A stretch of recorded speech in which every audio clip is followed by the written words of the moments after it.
Hello friends, ओम श्री गणेशाय नमः। आप सभी का स्वागत है आपके अपने यूट्यूब चैनल पर।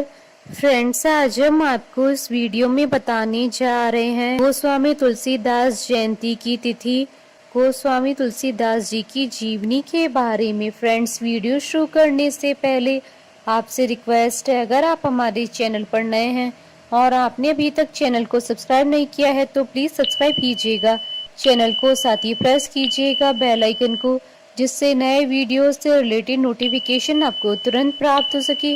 और वीडियो पसंद आने पर वीडियो को लाइक और शेयर जरूर कीजिएगा ताकि सभी भक्तों को इस वीडियो का लाभ प्राप्त हो सके। और कमेंट बॉक्स में ओम श्री गणेशाय नमः जरूर लिखिएगा। पूरे भारत में महान ग्रंथ रामचरितमानस के रचयिता गोस्वामी तुलसीदास जी को बड़े आदर और सम्मान के साथ याद किया जाता है और उनकी जयंती पूरे भारत में मनाई जाती है। तुलसीदास जी की जयंती श्रावण मास की शुक्ल पक्ष में सप्तमी तिथि को मनाई जाती है। गोस्वामी तुलसीदास जी का जन्म सन 1532 संवत 1589 ईस्वी में हुआ था और उनकी मृत्यु सन 1623 और संवत 1680 ईस्वी में हुई थी। उनके जन्म स्थान को लेकर विद्वानों में काफी मतभेद मिलते हैं। कुछ का मानना है कि तुलसीदास जी का जन्म सोरों शूकर क्षेत्र, जो कि वर्तमान समय में कासगंज एटा उत्तर प्रदेश में पड़ता है, में हुआ था। वहीं कुछ का मानना है कि उनका जन्म राजापुर में, जिला बांदा, चित्रकूट उत्तर प्रदेश में हुआ था। तुलसीदास जी के पिता का नाम आत्माराम शुक्ल और माता का नाम तुलसी था। तुलसीदास जी नंददास जी के सगे चचेरे भाई थे। तुलसीदास जी के बचपन का नाम राम बोला था।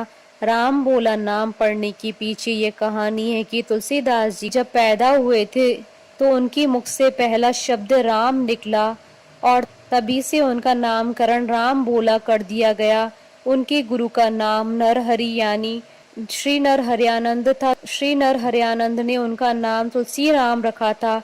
इसके उपरांत उन्हें अपने साथ अयोध्या ले गए, जहां उनकी प्रारंभिक शिक्षा हुई। उसके उपरांत 29 वर्ष की आयु में उनकी शादी रत्नावली से हो गई, लेकिन उनका गौना नहीं हुआ था।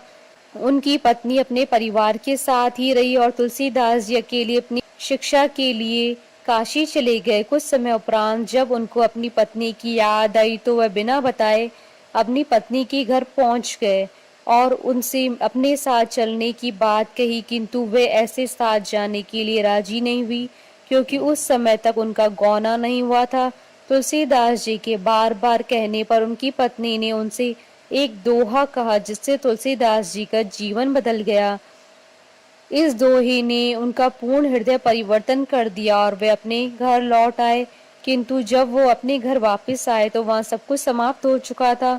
उनके पिता का निधन हो चुका था और घर भी पूर्ण रूप से उजड़ चुका था। इसके बाद उन्होंने अपने पिता का श्राद्ध कर्म पूरा किया और अपने गांव में रहकर ही राम कथा का पाठ लोगों से सुनने लगे और कुछ समय के बाद फिर वे काशी चले गए और काशी में रहकर वहाँ राम कथा का पाठ सुनने लगे। और काशी में रहते रहते ही तुलसीदास जी ने रामचरितमानस ग्रंथ की रचना की। मान्यता है कि श्री रामचरितमानस की ग्रंथ लिखने में तुलसीदास जी को 2 वर्ष 7 महीने और 26 दिन का समय लगा। तुलसीदास जी ने श्री रामचरितमानस ग्रंथ की रचना अवधी भाषा में की थी। श्री रामचरितमानस का भारतीय संस्कृति में विशेष महत्व है। पूरे उत्तर भारत में रामायण के रूप में बहुत से लोगों के द्वारा से प्रतिदिन पढ़ा जाता है। तुलसीदास जी के बारे में कहा जाता है कि उन्होंने भगवान राम के साक्षात दर्शन किए हैं। इसके बारे में कई कथाएं प्रचलित हैं, जिनमें से एक है कि तुलसीदास जी जब चित्रकूट में थे तो वे नित्य राम कथा सुना करते थे और वह हर समय भगवान के दर्शन पाने की अभिलाषा लिए हुए भगवान का नाम जपा करते थे। फिर किसी दिन उनसे किसी ने कहा कि जहाँ वो राम कथा सुनते हैं वहाँ हनुमान जी भी आते हैं।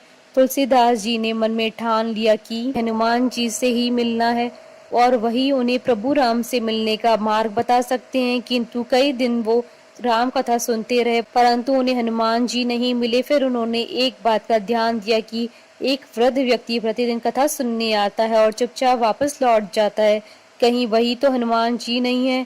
इस पर जब अगले दिन की कथा समाप्त हुई तो जब वह वृद्ध व्यक्ति वापस जाने लगे तो तुलसीदास जी ने उनके चरण पकड़ लिया और उनसे प्रार्थना की कि श्री राम जी के दर्शन कराएं। इस पर हनुमान जी उनकी भक्ति से प्रसन्न होकर उनसे कहते हैं कि राम जी राम घाट पर आएंगे, आप वहां उनकी प्रतीक्षा करें। तुलसीदास जी राम धुन में मगन प्रभु श्री राम से मिलने की अभिलाषा में उनको लगाने के लिए चंदन घिसने लगे, किंतु श्री राम वहां बालक रूप में आए और तुलसीदास जी से बोले, बाबा मुझे चंदन लगा दो। और वह चंदन लगाकर जाने ही लगे, पर तुलसीदास जी उन्हें पहचान नहीं पाए। फिर हनुमान जी वहीं तोते के रूप में बैठे हुए तुलसीदास जी से बोले, चित्रकूट के घाट पर भई संतन की भीड़, तुलसीदास चंदन घिसे तिलक देत रघुवीर। जब ये वचन तुलसीदास जी के कान में पड़े तो वे समझ गए कि जिन्होंने चंदन का तिलक लगवाया था वही प्रभु श्री राम हैं। तुलसीदास जी ने प्रभु श्री राम जी के पांव पकड़ लिए और उनको न पहचान पाने के लिए क्षमा याचना की और श्री राम जी से आशीर्वाद प्राप्त किया। इस प्रकार गोस्वामी तुलसीदास जी ने भगवान के साक्षात दर्शन किए।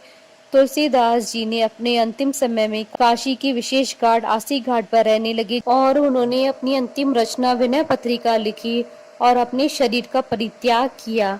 फ्रेंड्स, अब आइए जानते हैं गोस्वामी तुलसीदास जयंती के शुभ मुहूर्त के बारे में। हिंदू पंचांग के अनुसार साल 2023 में गोस्वामी तुलसीदास जयंती का पर्व 23 अगस्त 2023 बुधवार के दिन है।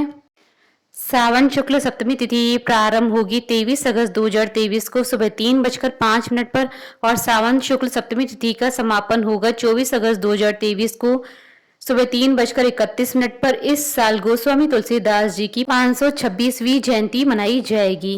वीडियो में अंत तक बने रहने के लिए आपका धन्यवाद। ओम श्री गणेशाय नमः।